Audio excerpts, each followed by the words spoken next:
You're listening to a podcast by the Center for Action and Contemplation. To learn more, visit cac.org. Greetings, I'm Jim Finley. And I'm Kirsten Oates. Welcome to Turning to the Mystics.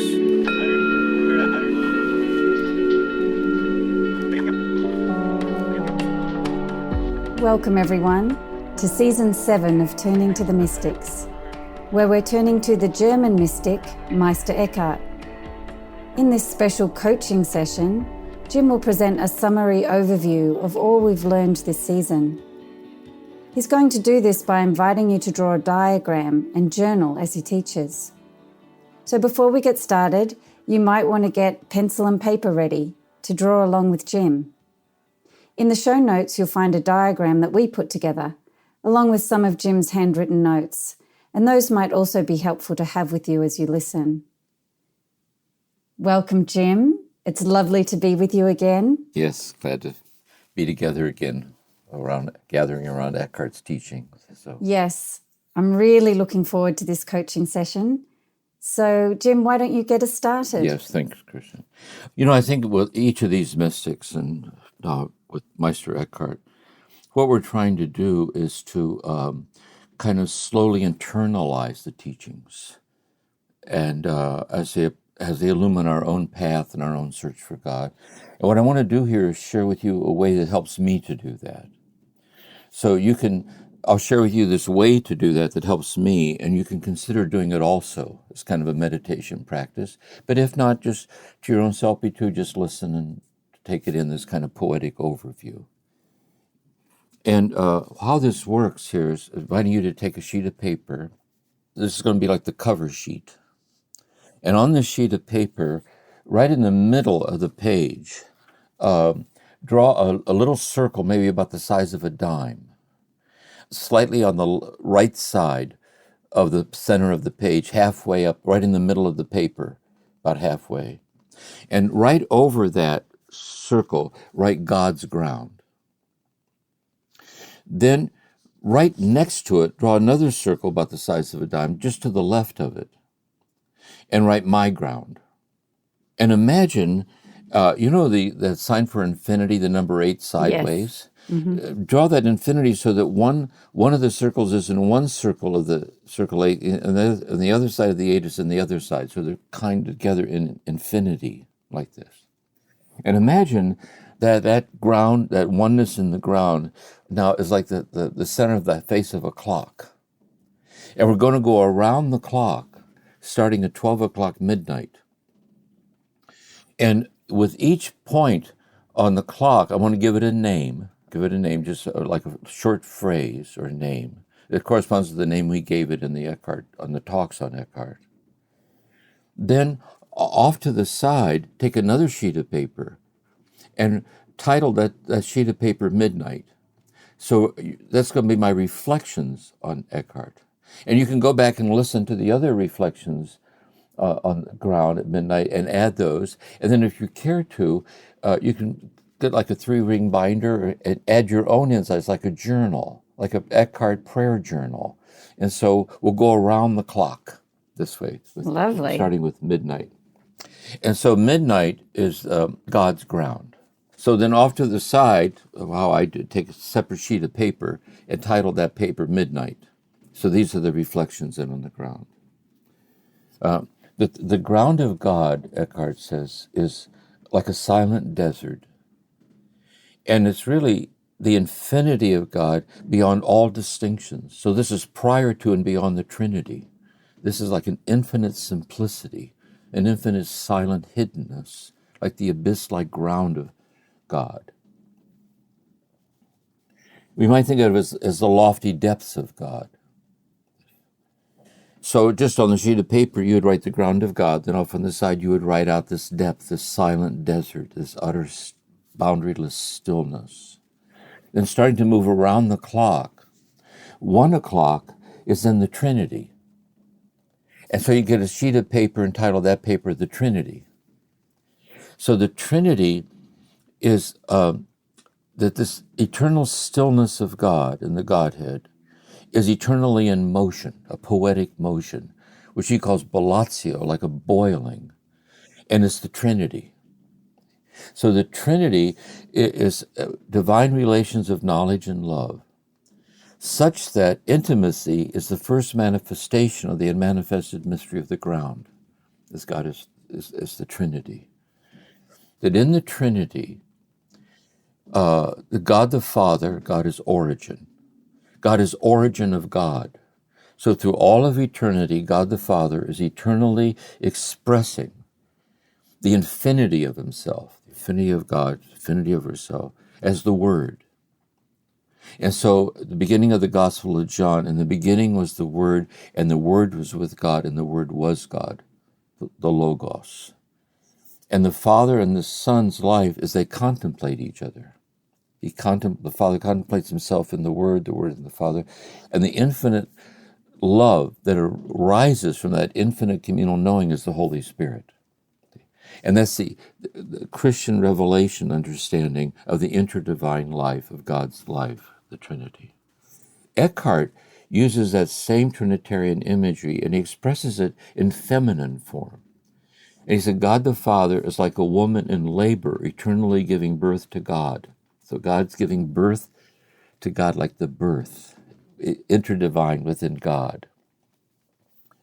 2:00 is it isn't just that God the Father giving birth to the Word and contemplating God in the Word, but God contemplates in the Word the eternal possibility of all things. So when God says the first words of Genesis, let there be light, God speaks light into being. God didn't have to think up what light might be. From all eternity, God the Father eternally contemplates light in the Word. And because everything in God is God, God contemplates the divinity of light. When God says, let there be stones and trees and flowers and so on, God doesn't have to think up what a tree might be to create trees. From all eternity, God the Father eternally contemplates the divinity of trees in the Word. That's why in philosophy class at the monastery, the professor said, following St. Thomas Aquinas, that God is more a tree than a tree could ever possibly be, because God's the infinity of the essence of what it is to be a tree.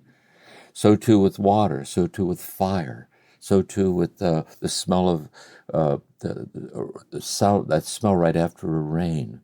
So too with the passage of time. God sees all of this in the Word, and in the let it be, this is the ebollatio. So the boiling of the Godhead is the Trinity. Now it boils over as the universe. So we're the overflow of an infinite generosity in which everything is then spoken in eternity is now present throughout all of time. What shall we call this one, Jim, number 2? Number 2 is God not just contemplating God in the Word, but God contemplating in the Word the eternal possibility of all things, trees, stones, and since everything in God is God, God's contemplating the divinity of water, divinity of trees, the divinity, and that's number 2. Number 3 then is the first word, and God said, let there be light. See, God then, that act, this absolute and perpetual, is the ebollatio. It overflows the ongoing act of creation. That's really helpful. So, Jim, for number 2, I could write down God contemplating the eternal divinity of all things in God. That's right. All things in God, yep. Then number 3, then when God does, this is the act of creation itself. That's what we would call it, the act of creation itself, the let it be. The let it be. And that let it be it isn't just that God says let it be, then goes off and lets the universe run on its own. Creation is absolute in the sense of, and it's perpetual. So if at the count of 3, God would cease creating us into the present moment, we would disappear. If God would cease creating the universe into the existence, the universe would disappear. So that the world is God's body, and that it's bodying forth the love that's uttering it into being. So the concreteness of things has a divine, sacred givenness to everything.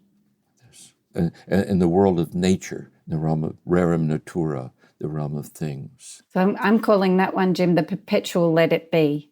That'd be the perpetual let it be of manifested reality, the divinity of manifested reality, the divinity of the concreteness of things. Number 4, 4 o'clock, is God creates us. God creates our human nature, like everything according to its nature, trees and stones, our human nature. And our human nature is special in the sense that it isn't just that we're endowed with reason, thought, which is science and culture and so on.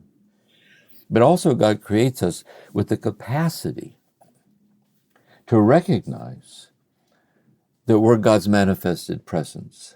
We realize that the infinite reality of God is infinitely giving itself away as the reality of ourselves, others, and all things, in our nothingness without God.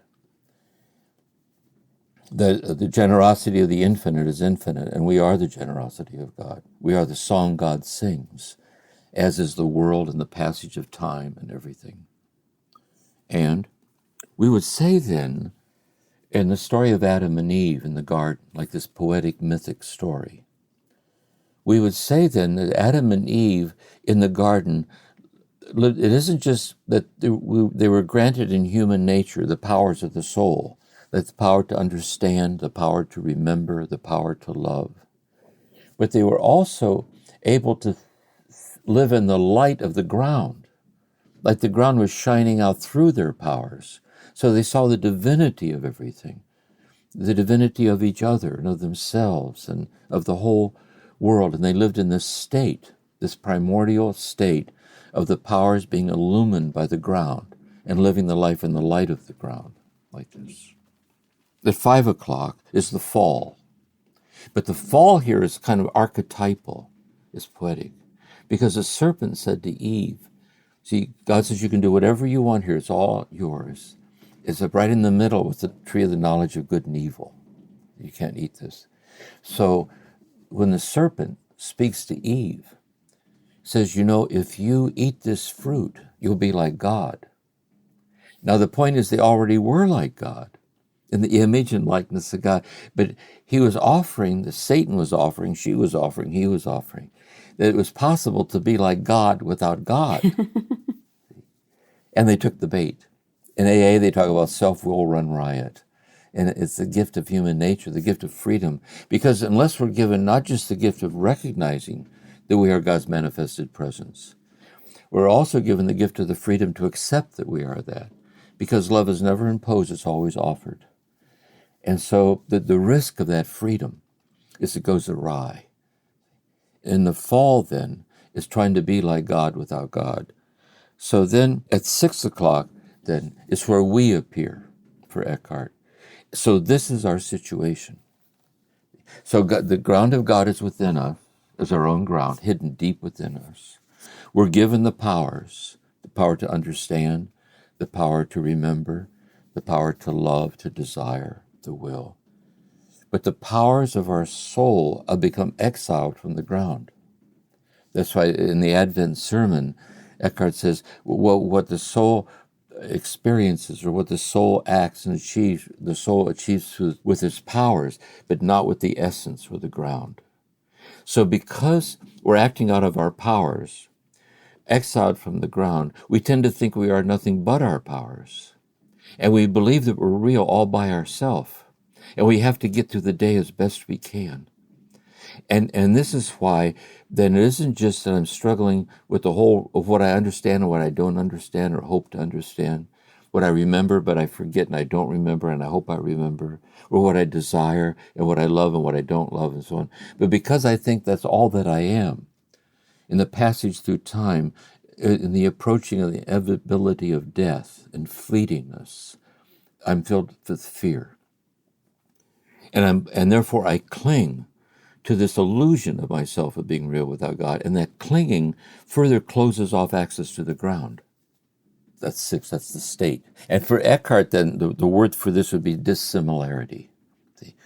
The state of dissimilarity, and that's this image of the mirror.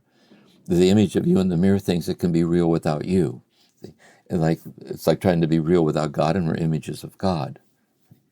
And so this is the state of dissimilarity, which is the whole realm of a traumatizing world. It's the whole realm of struggle, and in Buddhist terms, samsara, in yoga too, this realm of illusion and suffering, unawareness. of the ground that's always there. But the powers in their alienated, exiled state, in this confused state, we get kind of caught up in all of that. At 7 o'clock is faith. Eckhart was a Christian. He's giving sermons. These are the sermons of Meister Eckhart. And he's in the Christian dispensation of grace, of Christ. And so we see God then illuminating and healing the powers as the powers. Faith comes through hearing. And so it isn't just then that I'm trying to understand, understanding self and all that we try to understand. But through faith, we're given to realize that we're infinitely understood. And we realize then, as Thomas Merton says, we're set free from the need to understand. Because I'm infinitely understood. Merton says that when we go to pray, we begin by reminding ourselves that we belong to God. And how can I be led by God to know who God eternally knows me to be, hidden with Christ and God forever?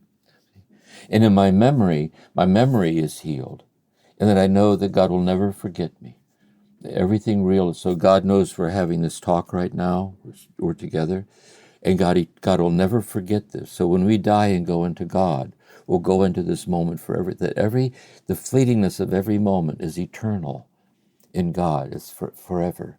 And suffering is eternal. Why Christ rose with the wounds, but it's suffering conquered by love. It's all luminous with grace. And so Christ rising from his wounds is kind of a visual metaphor of the eternality of suffering, utterly transformed and conquered by love. And this is a way of life. Follow me, Jesus says. And so we seek to follow Christ. So in our life then, every situation, it isn't just what would Jesus do in this situation? But as a disciple of Jesus, how would Jesus understand the situation that I'm in? What would Jesus' attitude be towards it? What would Jesus say and move me to say? Or what would Jesus do then to act? And so I always seek to be ever more Christ-like as a disciple of Jesus. And my prayer then is Lectio Divina, discursive meditation and prayer. I have a rendezvous with God where I open the scriptures. And I speak that when I read Jesus' fear not, I'll be with you always. I know that the deathless presence of Jesus is personally saying that to me. And I take it into my heart. And then God says, now I spoke to you, you talk to me, which is meditation. So it's a loving exchange between ourselves and God. Lord, I believe, help my unbelief. And how do I help me here? And this is so that loving, we might journal it out. And then the prayer is desire. Help me with this, because I can't find my way to you without you. And that rendezvous is carried out through the day, and that's discipleship, efficacious unto holiness.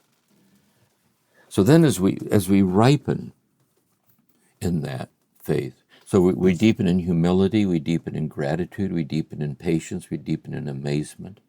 We deepen that every time we fall, we know the fall is met with infinite mercy. So the acceptance of our brokenness is the portal, or the openness where the infinite mercy of God reinstates his oneness with us as an infinitely loved broken person. We live in the mercy of God, and we live that way. 8 o'clock is living this way. The powers of the soul become so refined and that the ground of God starts shining out through the powers, and they're becoming translucent to the ground. They become luminous with the ground, but it's not seen yet. It's just seen that the powers are becoming more expansive, more gracious, more luminous. So what happens then is the moment in which it becomes so refined that the ground starts shining through into the powers. And that was the Advent sermon of St. Augustine. It flashed before my soul. Then if only I could seize hold of it, I would know all truth. Eckhart says we must yearn and sigh for it. It steals the soul from herself. For having glimpsed the ground, we see that the life and the power is illumined by grace, as amazing as that is. See, our destiny is the ground, because we know that ground that we glimpse is our homeland. See, it's the destiny of the depth of ourselves. And so then it raises the seeker's question. See, where the powers of the soul, where the ground starts shining into the powers. And then it starts raising the question then of how do I find my way to the ground? It shines in my powers. I long to go there. But how can I, being finite, find my way to this ground that's infinite, even though it granted me a taste of it or a glimpse of it? And Eckhart then, 9 o'clock is detachment, is the path of detachment. Because he says the path can't be a matter of attaining because nothing's missing. So it can't be a matter of attaining. But what we can do is to learn to discern what's hindering us, what are the habits of the soul that hinder us from realizing that nothing's missing. And what he suggests then is the practice of detachment is one of recognizing that it isn't just that we're attached to harmful habits of the soul, which we are. We have to, the moral imperative, we have to work on those with God's grace. But actually, we're attached to the illusion that the finiteness of ourself is the final say in who we are, that we're nothing but the self things happen to. We're nothing but the self that attains. And we can tell we're doing it because we get reactive. See, we get reactive. And we buy into the idolatry of circumstance, having the authority to name who we are, instead of surrendering ourselves over to this infinite love that transcends and utterly permeates the circumstance that we're in, unexplainably. And then he gives several examples of that. So on your 9 o'clock page on detachment, we could go through those examples. And one example is he gives the example of kind of a special love for the people that we love, more than the love of everybody throughout the whole world, the preferential love. And so in preferential love then, I would be devastated if my daughter died. But on the news, and I hear that someone's daughter died, and I see the father weeping, I'm not as deeply moved as if my daughter would die. So I'm to open the aperture of my heart to an empathy with all people throughout the world whose daughters die. And so the subtle part of it is, and therefore I seek to be liberated from preferential love in the midst of my preferential love. I do have preferential love.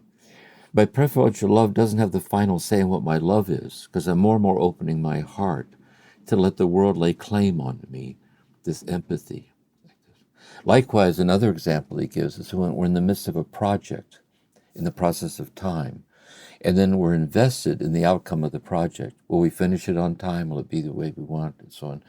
And that investment in time, we realize that we get anxious or upset or embarrassed if we can't finish it, or if people don't accept it, whatever. So here we are to do our best to have it turn out the best it can, but at the same time be interiorly free and detached from how it turns out. Because God's infinite love for me is the sole authority of who I am. How the project turns out isn't an authority in who I am. Although in our broken state it feels like it. But it's not true. It's so we have to be freed from the finality. So we try to have it turn out. If it goes well, we're glad it's going well. But the joy we feel in that is like nothing compared to the infinite joy of God that's given to me in the ground every moment of my life. And if it doesn't go well, it's sad. But the sadness can't cast a shadow over this infinite love for me permeating and transcending my sadness. And I try to work with that. I try to work on that. So that's the intimacy of detachment. And you could make a list of any aspect of your life where you get reactive and where the conditioned state and the outcome of the conditioned state is experienced as having the authority to name who you are. The sad is sad, but it's not just sad. The joyful is joyful, but compared to the high joy, the joy isn't the joy that we live for. And we start trying to develop that habit. And at this point, our prayer then becomes a Lectio Divina, meditation and prayer. But it's a Lectio Divina, a traditional Catholic word here is examination of conscience. So we sit quietly and we look over the day. When I was in the monastery, we chanted Vespers, and then there would be silent meditation, I think, for 15 minutes. And you look at the day in the presence of God. Where did I trip it? Where did I trip and stumble today? See? Where did I get all caught up again? See? And where did you surprise me with your presence like this? And where I did trip up, help me with this. Help me with this. So I bring to you this tripping place. It's in my heart. And I bring it to you because I know you're infinitely in love with me in midst of my tripping. St. Paul's the thorn in the flesh. I asked God to remove it, and God said, leave it there. It's your teacher. Because sometimes the tripping place is a constant reminder of our need for God's mercy and our need to have patience with ourselves, echoing God's infinite patience with us. And as we practice detachment, it's a lifetime work. We have to also be detached from the ability to be as detached as we'd like to be. Because ego is always putting the carrot on the end of the stick, like there's some kind of goal. See, Merton once said in the monastery, we're always setting up an agenda inside. Like once I stop doing this and this, then God and I will really get down to business. Once I start doing this, God and he realized with God there's no agenda. God doesn't have an agenda. But love is God's agenda. We're the ones who create these cul-de-sacs. And so we're trying to let the light of Christ consciousness shine in and mercy. And as we do that, detachment ripens as similarity.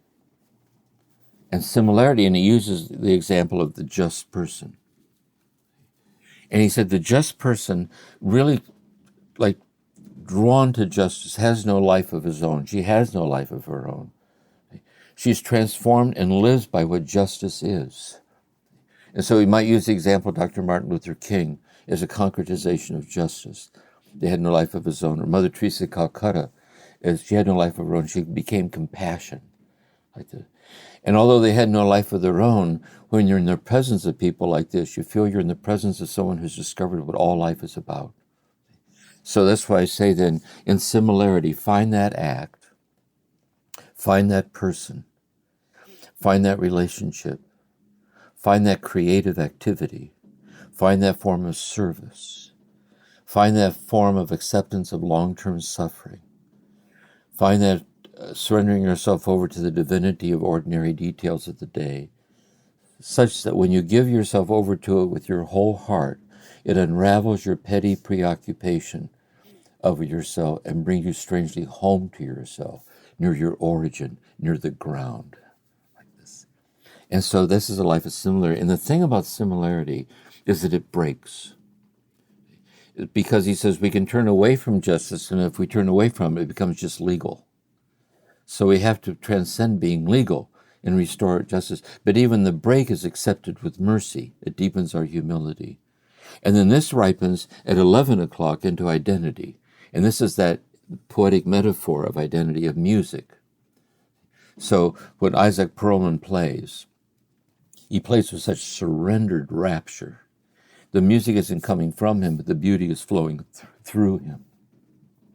And when we become detached from all distracting influences and we become kind of mesmerized by the beauty, there's a certain point where the listening is as pure as the playing.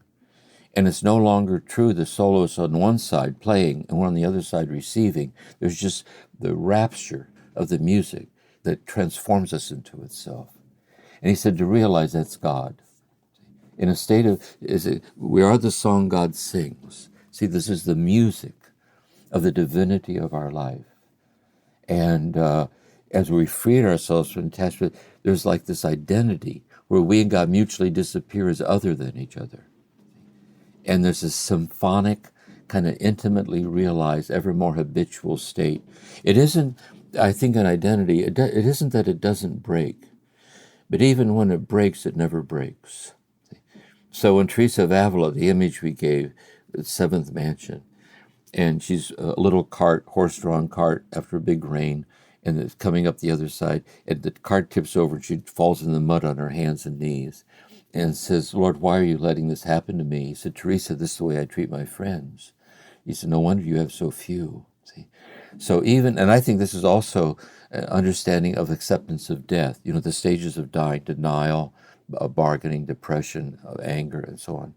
That in acceptance, in a state of acceptance, is freedom from the tyranny of death in the midst of death. So it's tyranny from the midst of brokenness. God's the divinity of our brokenness. God's the divinity of every breath and heartbeat. God's the divinity of standing up and sitting down. And there's an unbroken kind of underlying continuity or flow and identity. It's 11 o'clock. So the 11 o'clock page is that kind of. Another thing about identity, it then includes the world. It gathers in the world. Because if we look at at a tree through ego consciousness, we don't see the divinity of the tree. We sit in its shade, or we cut it down for firewood, whatever. But if we contemplate a tree, then all of a sudden we start to see the divinity of the tree shining through. If we contemplate the sound of running water, if we contemplate the smell of a flower, and so we start seeing then the divinity of the world. So it's like we, God, and the world, like in a circular dance of God-given mutuality and equality. Then we ask ourselves, now we're approaching midnight, we're coming back up to midnight, or we might say 13 o'clock, because we're beyond time. Because now we ask ourselves, what could possibly be the origin of such an overflowing, all-inclusive divinity of the immediacy of everything, intimately realized? The infinity of the concreteness of life itself, intimately realized. What could possibly be the origin? And this is where we enter the ground, and we go bring ourselves back to the ground of the Godhead, where it becomes one. And so, what are the qualities then that Eckhart invites us to consider as signs of discerning the ground? Like, what's that look like, such a person? One thing he says in the ground is that he says it's like learning to live without a why. He says, you let a horse out in the morning and it runs with all its might across the pasture. Why does it run? It runs without a why. The flower blooms. Why does it bloom? It blooms without a why. Because don't forget, there's no intentionality in the Godhead. There is intentionality in the Trinity. God intends to create us. God intends to redeem us. God intends like this. God's will. But there's no will. There's no intentionality in the Godhead. And this is why we would say then that all of life is the anarchy of the ineffable. It all spills over. It's infinite emptiness, pregnant with God, pregnant with the world, pouring itself out without a why. And so we learn to let go of whys and reasons, conclusions, and we live in kind of a spacious, childlike freedom. It doesn't mean in secondary consciousness there is a why. Why won't my TV work? Or why did you do that? But we know that ultimately speaking, everything is abyss-like. It's like an anarchy of infinite freedom, welling up and carrying us along in a freedom from the outcome of conclusions or answers. It's like being unexplainably empty-handed in the fullness in the poverty of God, the Godhead. Another example he uses of this, that in the Godhead, in the ground, we see that everything is equal. In the original emanation is equal. So he says if we take an archangel and take a housefly, in the original emanation, they're equal. Why? Because God's the reality of the archangel and its nothingness without God. And God's the reality of the housefly and its nothingness without God. And so we start to see that everything has a stature that cannot be calculated. A single grain of sand, the tick of the clock, looking out the window, everything has this infinite equality to it and at the origin, like the upwelling of the origin at 13 o'clock or midnight, the ground. And then he says, lastly, is that that in this ground, we see that in the ground, by the stillness within myself, the sun is moving across the sky. Since my ground is God's ground and God's ground is God's ground, we just no longer know it poetically. We just no longer know it as a consoling insight. But now it becomes the very actuality of realizing that. So by the very stillness within myself, none distinct from the non-stillness of God, and the bellatio and the overflow, by the stillness within myself, the sun is moving across the sky. In the stillness within myself, the axis of the turning world, T.S. Eliot talks about this stillness. It's the orbiting outflow of this motion. But it's not a motion that disrupts the stillness. It's a motion that embodies the stillness. So he uses the example of Mary. And he says, like a door, the hinge is motionless. The boards of the door swing back and forth. So the motions of our life are activities. Is this divine overflow of an active stillness. See? And so when Eckhart says God is a circle, the center of which is everywhere and the circumference of which is nowhere, it is this boundaryless state of the Godhead. And the final thing I would say too for Eckhart, notice for him, this is all lived out in the world, but with the Christ consciousness of what the world is. Like what is the concreteness of this beautiful, graced, brutal, savage, unfair, complicated thing? One Zen master once said, it would be so much easier if we were asked to be simple in a simple world, but we're being asked to be simple in a complicated world. Eckhart says not to let the center of yourself be taken over by the complexity. The complexity is there, but if you can see it out of that center and see how it's illumined, you can walk through it and make an offering to move it in the direction toward goodness, toward God, towards love. And so I have found then that laying out this, like I just did with you with these pages, and I also found that when I would give Eckhart talks, this is really how I form the talks. I would take these quotes and I write out pages. So each 1 o'clock, 2 o'clock, 3 o'clock, 4 o'clock, and it really helped me put it together poetically in my mind. Yes. And so I found it so helpful with Eckhart to, if you decide to do this yourself, to fill this in, and then over time, every so often go back to it like a journal. And in your own prayer life or what's happening in your life, how would you write out this? Because I've had this image too that, say if someone was sitting in a church for the first time hearing Eckhart, and at one level, they didn't know what he's talking about. But let's just say they just fell in love, and they could tell he was putting words to what just is happening to them. Let's say they just had a child, or let's just say their spouse just died, or let's just say that it's raining outside through the church. You can hear the rain pouring down. You can tell Eckhart's talking about that. See, and that's the disarming intimacy of Eckhart. It goes directly to that immediacy. Everything. So Eckhart says a person who has come to this state at 13 o'clock or the big midnight goes back to the stable or some other trade, knowing that eagerness, even mystical, makes one forgetful. Because to be eager for anything is not to realize that the present moment is already infinitely more than everything. There's nothing to be equal for. See, like this. And also that quote I gave in the first talk where Sherman says that when Eckhart's teaching, the fact his clothing was full of holes, meaning is so ineffable, suggests to us the fire that consumed him. Because conflict invites paradox, and paradox eventually comes to rest in silence, in the silence. And so I would say, too, in prayer, as we move through likeness and identity, go ahead. The prayer, it isn't as if we don't practice Lectio meditation in prayer anymore, but there's more and more moments of just utter stillness, just utter, complete stillness. You're just silence. Or you're aware, like the swinging of the door, the flow of the words, whether the words of Scripture or your own words to God, are echoing with that stillness.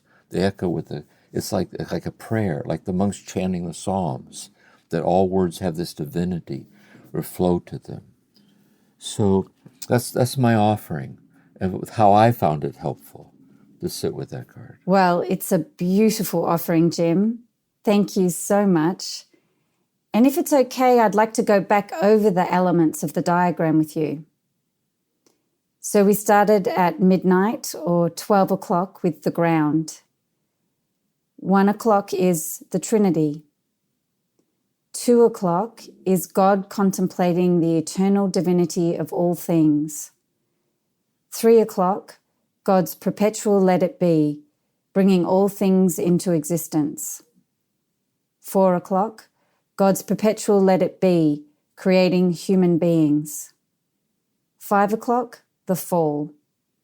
6 o'clock, we're born exiled from the ground in dissimilarity. 7 o'clock, faith illumines the powers of the soul. 8 o'clock, moments where the ground shines through the powers. 9 o'clock, practicing the path of detachment. 10 o'clock, the state of similarity. 11 o'clock, the state of identity. And then we come back to 12 o'clock, or I think you called it 13 o'clock, because we're outside of time at this point, back in the ground. And Jim, I'm wondering if I can draw a line from the state of identity through that original 12 o'clock and back into the ground in the very center of the diagram, the ground that we drew at the beginning, in the middle of the That's clock. A good point. Let me put it this way. This middle, God's ground is God's ground, my God, where we put the two together, the infinity, that is infinitely shining out as each step around the clock. It's just that when we're in a state of dissimilarity, it's shining through the dissimilarity, but we don't see it. Yeah. See, in faith, it's shining out through faith, but it's like the powers of the soul are becoming translucent to the light. See, as in a mirror darkly, Paul says. And so what happens is we go around, it's shining out into each thing. It's just that it becomes more and more transparent. Yes. And then toward the end, ever more none distinguished from the ground itself. Because another thing that Eckhart says, and with regard to similarity and identity, is giving birth to the Word. So he says, just like God is eternally giving birth to the Word, like a woman in labor, God gives birth to the Word in the ground of the soul, and he says that no differently than in the Trinity itself. And he said, when we live this way, with a generous heart, we give birth to God back into God's fatherly heart. See? And he said, what we and Christ share in common. See? What we share in common is that we are simultaneously engaged in the activity giving birth to the Word, back into God's fatherly heart. And God comes back home to herself, eternally in God. So, that's that idea of being a verb in God that we're... Yeah, that's right. It's a verb, an adverb of the verb, and then the oneness beyond that, yes. Wonderful.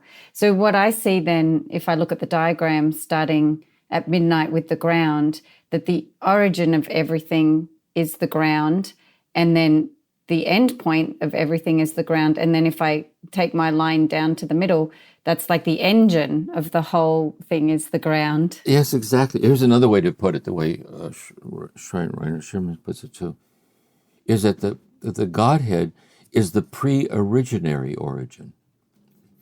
It's the origin because there's no origin in the Godhead. There's no intention. And so it overflows, Bollatio. The Bollatio is the Trinity. See? So it's the ground is manifested. And then it's manifested as us. But it all flows from an infinite nothingness that radiates out. Wow. From and permeates the circularity of life. So I do have some questions. Okay, good. One is I did just want to go back over the states of prayer you mentioned, just to make sure I capture them. So one is Lectio, when we're in at 7 o'clock, faith and discipleship, we're practicing our Lectio. But then what I'm hearing is those practices continue all the way from here, but they deepen. It goes like this. They continue, and in a way, for some people they continue. But they become, there's more and more spaces of silence. I use the phrase, sustained attentiveness infused with love, like we're just silenced by the beauty of what God just told us in the scriptures, see? Or we're silenced by what we heard ourselves just say to God. Like we didn't know that we knew that. Silent. And it goes back to the word again, like this. So the words become like infused with this silence. But also what happens is that there are moments of no words and no thought. See? There are moments of just utter. As a matter of fact, this is Teresa in the Fifth Mansion. You disappear from yourself in reflective consciousness. And for Saint John of the Cross, it no longer nurtures you. And when you try to meditate, you're doing violence to yourself. And you have to wait empty-handed in this poverty and this passage through a dark night. And then in that darkness, oh, night lovelier than the dawn. So it's very intimate in grace what the patterns are with the prayer. But I would say another way of rounding the circle, then all life becomes a prayer. Or all life becomes God praying, God's praying through us, and we are God's prayer. And everything has that quality. And that constant conversation with God rather than That's right. Yeah. And so what I'm hearing you say, that movement from 7 to 8, that the more stillness, the glimpses, the begins to shine through in those ways. And then at point 9, you mentioned the path of detachment, which Eckhart lays out, which is really beginning to practice in all of life. Yeah, I want to use the example we used in the talks earlier. Let's say you're in this relationship, you're deeply in love with this person who's deeply in love with you. And let's say you realize that because of the love, you're very motivated not to do anything to cause sorrow to the beloved, not to do anything to compromise the deepening oneness with the beloved.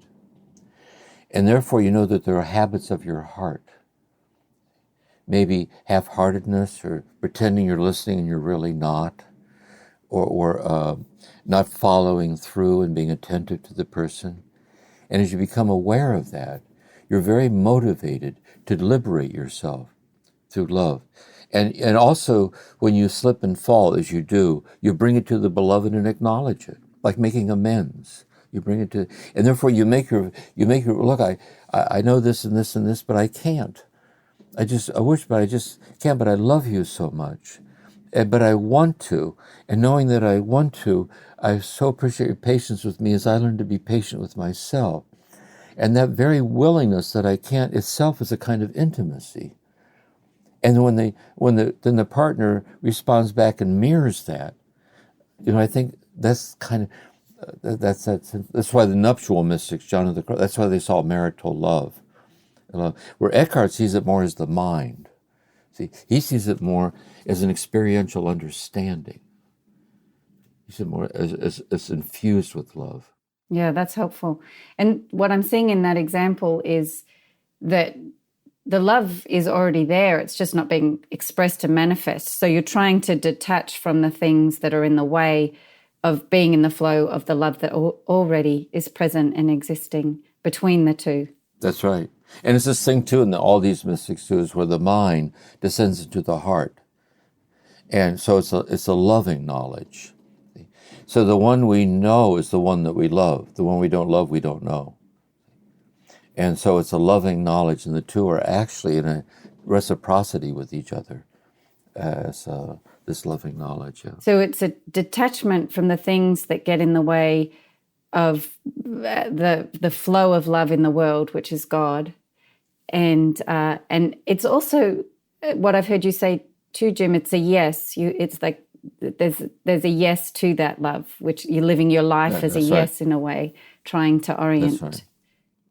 That's right. And there's another subtle thing. Example, because I live alone now. Say being alone. Say watering the houseplants.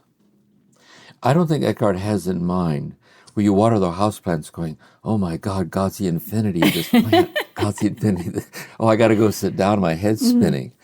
God wants us just to water the plants, knowing that just watering the plants is the divinity of watering the plants. Yeah. See, it's like trying to breathe on purpose. Yes. So in a way, we are aware of it. We can renew our intention to renew it, but it almost has turned you into itself. Yes. See? So you just waking up in the morning and touching your feet to the floor is itself it. And you somehow know it without having to consciously know it. It's like habitual realization of the giftedness, of the immediacy of things. So this idea of bringing a virgin mind to things, Jim, how would that apply to watering the plants in that way? That would be good to bring that in, because I didn't bring it earlier too. He says the powers of the soul is that, and the understanding, the memory, the loving, the desire. There's also feelings for a feeling. But the five senses is how we bring in the surrounding world through the five senses. And as we bring in the surrounding senses, so the eye sees the physical reality of the tree. It comes into the eye, and then the active intellect forms an internal image. And at this point, the image is not what God eternally knows the tree to be. The image is what is internalized in us, as Buddhists would say, as a perception, like an image. And then we collect those perceptions, and they become ideological. So I become my internalized opinion, my internalized conclusions, my internalized answer, what I agree with and what I don't agree with. And therefore he says we must have a virgin mind. And the person says back, but how can we have a virgin mind since we have all these images? He says, but if you were detached from them, see, like preferential love, whatever it is, you could know that my image, see, God is more a tree than a tree could ever. Thomas Merton says, although I've walked in those woods, how can I claim to love them? See, one by one, I shall forget the names of individual things. See, one by one, I will let go of the name I give to something, that I might be receptively open to what God eternally knows a tree to be, the divinity of the tree. And so really it's freedom. Virgin mind is freedom from ideological living. And it's really at the level of experience. So it's not that now I look at the tree and go, oh, there's God over there in that tree, and that's my new ideology. It's more I'm opening to the fact that if I don't look carefully, I don't see the tree and as the divinity of the tree. That's exactly right. We have to start somewhere. So we give it a name so we can talk about it. Yeah. But we realize what we're really talking about are habits of the soul that are fostered in daily quiet time and in daily life. Like we foster the habit of the immediacy of what's happening, being receptively open to the divinity of the immediacy of what's happening. So our breath is this, to inhale and exhale, inhale and exhale. So God's the infinity. God breathed into Adam the gift of life. So every time I inhale, God's exhaling herself into me. It's my breath. And then when I exhale myself in love, and giving myself in love back to the love that the next inhalation is giving itself to me. So I can learn to listen to the reciprocity of my breathing as the music of God, giving and receiving, giving and receiving. And everything can start to take on that intimate quality. I also think in a creative activity like the artist, they might start out first as methods, and you start somewhere. But as they lean into it, John Cage says, the artist doesn't begin in earnest until they get to the point they no longer know what they're doing. And it absorbs you into a one, and something flows through the absorption out into the world. It's the beauty of it. Same with the voice of a poet. See, where's the voice of a poet come from? This flow of language, it doesn't define anything or explain anything, but the rhythm and intonations of the poet's voice accesses us, so we start to move with it. And we start to see that everything has that potential. George Manning Hopkins would call it the inscape of things. The interior of divinity shining out through the concreteness of everything. And you talked about the practice of contemplating something as a way of practicing this virgin mind. So I might decide to sit with my tree, or to sit with my breath, or to sit with something in that way. Let's say first, to contemplate psychologically means to observe carefully or to pay attention. So as we go through the day, most things we're aware of in passing on our way to something else. But something catches our eye, say a tree or a flower or something catches. This one poet, someone put a poem on my desk, and the poet is Barbara Lutz, and the poem was, her in the poem refers to her soul. It takes almost nothing to move her, a soft agitation in the rain, an ant going by that knows where it's going. See? And so anything we pause to ponder, and then if we linger there, the pondering is lengthened, we can feel we're making kind of a descent. We're dropping down into a qualitatively deeper awareness of and oneness with qualitative, deeper interior dimensions of what we're contemplating. See? And then that descent is endless. It's abyss-like, and God's the infinity of that descent. It's like that, I think. And then you encourage us to choose the act, the relationship, the community where we feel ourselves moving into that flow of selfless love, like that kind of sense of the unconditional. And so that might be something we're already doing, but it's just a matter of bringing this kind of attention to it. And then you talked about we could, to help us with that, use what you did in the monastery, this examination in the evenings, just a gentle examination of the day and whether we where we have areas where we're still clinging or we're still attached, and we might want to ask for God's help. Exactly. Yes. And I also think, the example I use is if you're on a commercial airplane flight and the pilot over the speaker system announces that everyone knows they're a mystic and they feel a vision coming on, you would just hope they'd fly the plane. See? And so we have to be very careful that we don't use this reflectively standing back, the poet, because sometimes it's in the engagement. If you're teaching children, teach. If you're sitting with patients in therapy with trauma, listen to the patient. If you're out in the garden gardening, be in the dirt in the garden, be with all your heart, be wholly present and engaged, and let the fullness of that more and more keep shining out. Yeah. And then when you sit in the rendezvous, you interiorly reflect upon it. But you reflect upon it in a way that's interiorly present to the engagement itself. Mm-hmm. See, the act of reflecting is itself as an immediacy. And so, it's like that. So you do that with your whole heart too. With your whole heart. Yeah. Yeah, that makes a lot of sense, because we're not trying to detach from the concreteness of our life. We're trying to be more present to it. Yeah. Yeah. And there's another thing, too, I would say, too, subtle. What's the greatest commandment, they asked Jesus? Like all these beautiful things you say, what if we grounded ourselves in that? All these beautiful teachings would fall into place. And he didn't say about anything to believe. He said to love God with all your heart, with all your mind, with all your strength. So the point is, I don't know what all my heart is. See, how do I do that? And then I find there are certain moments where something catches hold of me and I'm present with all my heart. See, I'm reading a child a good night story, or I'm sitting alone in the dark, or I'm trying to understand somebody who's trying to share something with me that matters, and I don't. And all of a sudden, that is all my heart. And there's something blessed about that. There's something like the divinity of that. Mm-hmm. Yeah. And when you can notice that, that's something you can cultivate. That's right. Yeah. Thank you so much, Jim. What a wonderful, helpful session. And I see that you have the diagram drawn in front of you and with some written notes. And I'm wondering if you would be willing to share that with our listeners. Yes, I'd be happy to do that. I mean, here's an example of where I said like the 1 o'clock page, the 2 o'clock page, and how I do that. So an example, for example, here's my 5, 6, and 7 o'clock page. Oh, wow. Oh, wow. And so I can read it.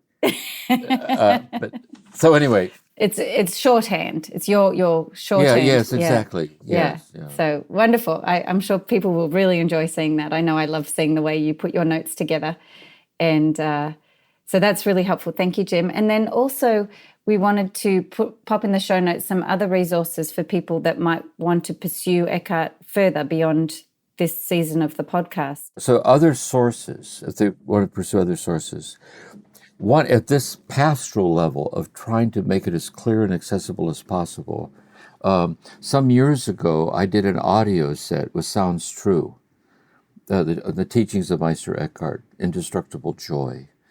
And it's the same, I shared it the way it was given to me then. It's always evolving within me. But it's another way, I think it's 5 hours of audio. And they could listen to that. Also, there's the thin little book, The Way of Paradox by Cyprian Smith. It's very simple, very paradoxical. So there's the audio set, which sounds true, and then there's Cyprian Smith's book. Matthew Fox, I think a mystic warrior for our times, is we're imagining Eckhart meeting Thich Nhat Hanh. Imagine Eckhart meeting a Sufi, meeting Abraham Joshua Heschel, and he bears witness to the universality of these teachings and how they're all in their own voice saying the same thing. I find that enlightening. I think that's helpful. And then if you want to pursue more academic ones, if you're so inclined, I'll include those sources of Rainer Sherman, Wandering Joy. And he takes a sermon, he gives the sermon, and then paragraph by paragraph, he goes through each sentence, one line at a time, on what the High German meant, its references in Plotinus and Augustine and so on. He shows how Eckhart constructed his thought and how he spoke, how he used his language like that. And then another source is the Paulus Press series of the mystics is that they devoted 2 volumes to Meister Eckhart. One is his sermons in Latin, given at the University of Paris, which is basically biblical commentaries and other writings. And the other one is his trial, his defense of his trial, where he was accused of his heretical statements. And the other one is Eckhart the Teacher, and those are collected sermons. It's very nice. And Matthew Fox's book, Breakthrough, is a nice introduction with a nice collection of sermons. So Matthew Fox's collection, the 2 volumes on Eckhart, and then the academic work by Sherman, and also Bernard McGinn's The Mystical Thought of Meister Eckhart. Okay, yeah. is very fine. Also, those who are inclined toward that kind of lexio. Another of the academic works, along with Sherman and along with McGinn, is Meister Eckhart, Mysticus Theologian, by Robert Casey Foreman. There's some lovely quotes in there. And there's some other books that I have looked at, read, but I've not studied them, but they look very good. They're excellent sources. One is Meister Eckhart, Master of Mystics, by Richard Woods. It's a good book.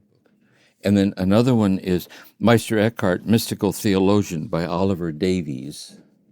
There are others too, but I've not studied those. I've read them, walked through them, but I've not sat with them and outlined them and so on, but they're good.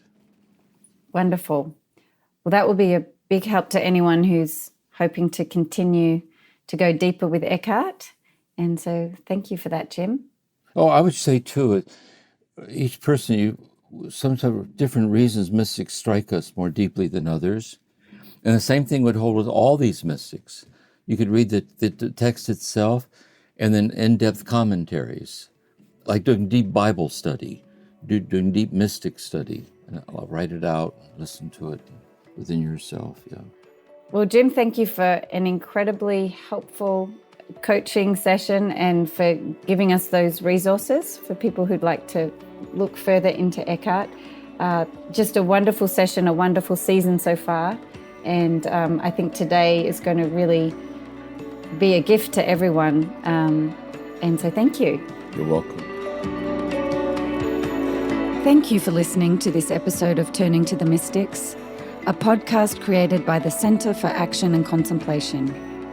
We're planning to do episodes that answer your questions. So if you have a question, please email us at podcasts@cac.org or send us a voicemail. All of this information can be found in the show notes. We'll see you again soon.